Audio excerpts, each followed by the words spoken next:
Friends, मी आहे श्रद्धा आणि आपण आज बनवणार आहोत साबुदाण्याची खिचडी. तर त्यासाठी मी आता साबुदाणा भिजत घालणार आहे आणि एक 3 ते 4 तासाने आपण तो साबुदाण्याला फोडणी देऊ. 3 ते 4 तास लागतात कमीत कमी साबुदाण्याला भिजायला. तर मी आता तो भिजत घालणार आहे आणि 3-4 तासांनी आपण बघू तो कसा भिजला आहे आणि त्यानंतर आपण त्याला फोडणी देऊ. असेच माझं चॅनल जर तुम्हाला आवडत असेल, माझ्या रेसिपीज जर आवडत असतील तर नक्की लाईक करा, शेअर करा आणि सबस्क्राईब करा. तुमच्या पाठिंब्याची खूप गरज आहे. सो आणि अशाच माझ्या रेसिपी बघत राहा. थँक्यू. मी हा 1 वाटी साबुदाणा घेतला आहे. 2 जणांसाठी तेवढा पुरे असतो. तुम्ही तुमच्या घरात किती लोक आहेत त्यानुसार साबुदाणा घेऊ शकता. तर मी आता हा साबुदाणा घेतला आहे आणि त्याला मी आता यात भिजत घालणार आहे.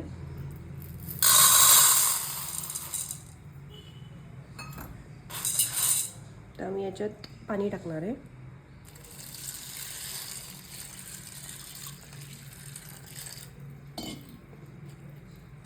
पाणी खूप टाकायचं नाही आहे. जस्ट साबुदाणा पूर्ण भिजला पाहिजे आणि थोडंसं पाणी असं वर दिसलं पाहिजे, एवढंच आपल्याला त्यात पाणी घालायचं आहे. जसं की तुम्ही बघू शकता.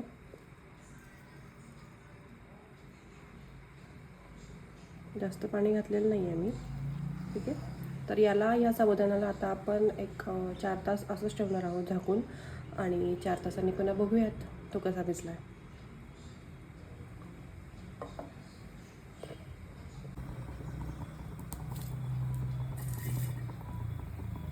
मी आता खिचडीसाठी शेंगदाणे भाजून घेते. छान खरपूस भाजून घ्यायचे शेंगदाणे, असं तुम्ही बघू शकता. ते बऱ्यापैकी छान भाजले गेलेत. गॅस बंद करते. सकाळी आपण साबुदाणा भिजत टाकला होता. आता साबुदाणा भिजवून 4 तास झाले आहेत. बघूयात आपण कसा भिजला आहे.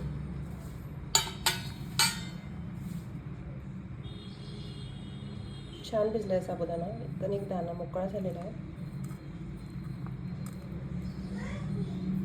शकताय तुम्ही. असा छान साबुदाणा भिजला गेला पाहिजे, तरच आपली खिचडी छान होते. तर मग कधी कधी मग साबुदाणा कच्चा राहतो, ते दाणे एकमेकांना चिटकतात. तर त्याच्यामुळे साबुदाणा अशा प्रकारे छान भिजला गेला पाहिजे. त्याचा एक दाणा मोकळा झाला पाहिजे, मग त्याची खिचडी पण छान होते.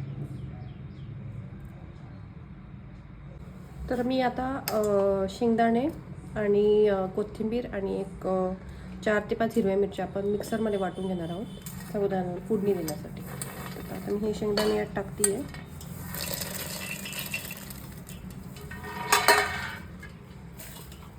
ठीक आहे. तर यात मी आता मिरच्या टाकते आहे.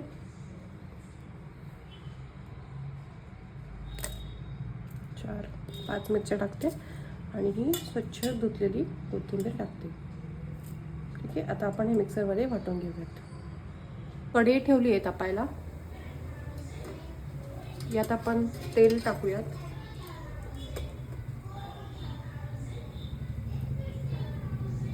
साबुदाण्याची खिचडीला ना जास्त तेल नाही टाकायचं, नाही तर ती खिचडी अशी तेलकट आणि अशी चिपचिपीत होते आणि ती खाल्ली जात नाही.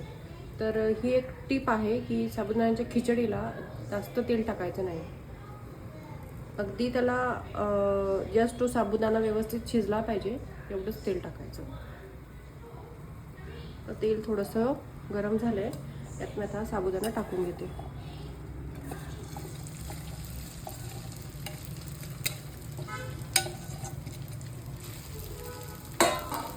हा कूट मी बारीक केलेला आहे, जे मी तुम्हाला दाखवलं होतं. हिरवी मिरची, शेंगदाणे आणि कोथिंबीर अशा प्रकारे, म्हणजे खूप जास्त बारीक नाही करायचं आहे, थोडंसं असं जाडसर ठेवायचं आहे. हे आता आपण याच्यात टाकून घेऊ.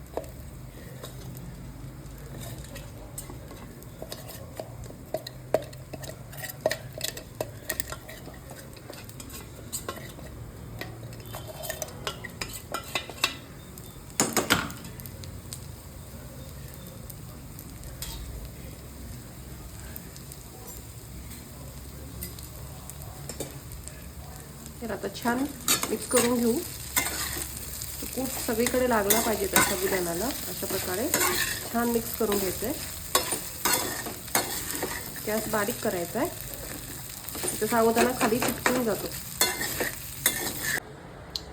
मी आता बटाटे टाकून छान वाफवून घेतलेली खिचडी. खिचडीवर ना झाकण ठेवून बारीक गॅसवर ठेवून द्यायची खिचडी. ती चांगली वाफली जाते आणि तो साबुदाणा चांगला शिजतो, जेणेकरून साबुदाणा खाल्ल्यावर आपल्याला तो पचायला हलका होतो आणि त्याने त्रास होतो. बघू शकताय तुम्ही.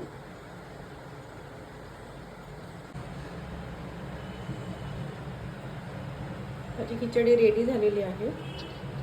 खिचडी गुळशेंगांचे लाडू आणि